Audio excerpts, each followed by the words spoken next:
The GEEK Files,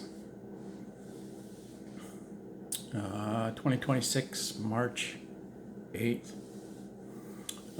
This will be Whitehorse Air Maintenance, the spring of 88. That was a good place. I don't remember, the owner was Chris. I don't remember his last name. Dave was the other, was one of the mechanics. Don't remember his last name. Dave came from Trans North Turbo Air. And Paul Nesbitt Dufort, I mean, you can't forget that name. He was the B engineer.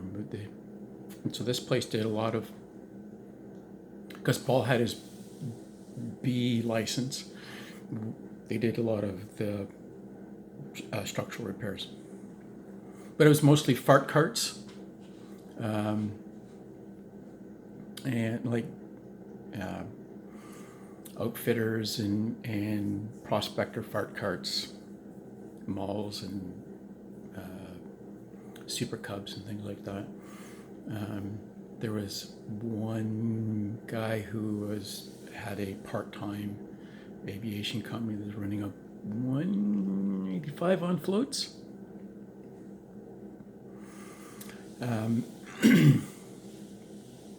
Yeah, we were in, at that time there was an old military hangar at Whitehorse. We were in the northeast corner of that. It was a big empty hangar.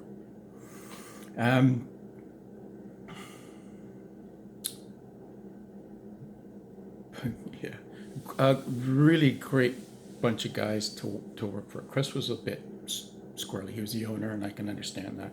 It's hard to make money in that business, dealing with customers all the time.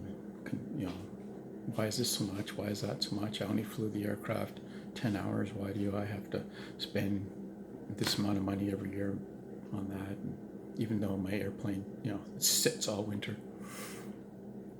Yeah, I remember doing an annual inspection on someone's hobby aircraft and pulling the cowls off and finding a bird's nest with eggs in it because he hadn't put any sort of blocks, foam to, didn't try to cover up any of the openings into the cowl, so a bird had come in there. And he had flown this aircraft in for its annual inspection. So how on earth, this nest was between two cylinders, so how on earth he didn't start that bird's nest on fire and burn his aircraft to the ground, I never know. I remember pulling it off. He was one of these customers that was, tough customer, totally useless foxtrot. Yeah, so we got a good giggle out of that when I pulled that off, pulled the top of the cowling off, and here's this bird's nest sitting there. So I called everybody out. I'm not sure. Chris had his wall of horrors of pictures of silly things that had gone on in aviation in the area. I'm not sure if those pictures made his wall of shame or not. I remember looking at a picture of a 185 where the landing gear, the main wheels had gone through the ice, so it's sitting on its nose. And he said, "Yeah, that's your I can't remember this. The guy who complained to Penniket about me maintaining the Empress of Eggville Caribou. That was his aircraft, and he had pushed his luck and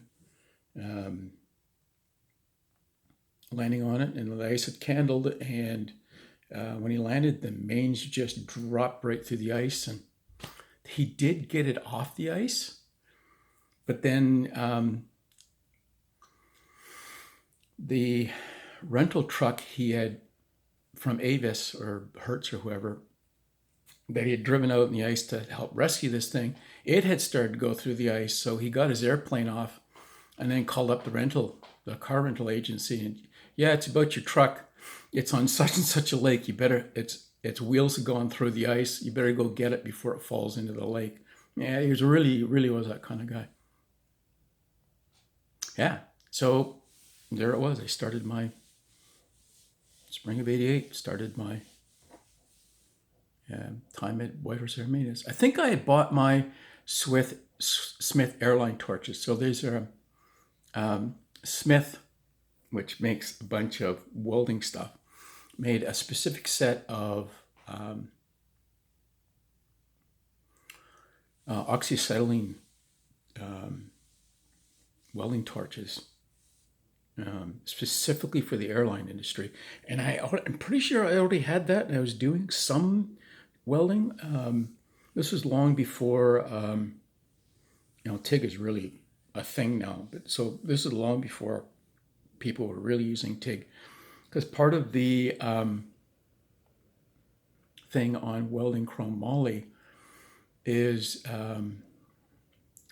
to maintain its strength at that time. Even if you did TIG weld it, you had to go back and reheat it with a torch to de-stress the joint and to make sure that the metal was properly homogenized. Chrome moly's a bit finicky, 4140, 4130. Steel, chrome moly steel is a bit finicky that way. So yeah, so I did have so I was quite happy there. Yeah. So yeah, making appropriate life decisions. You don't make any money, but boy, you get good stories.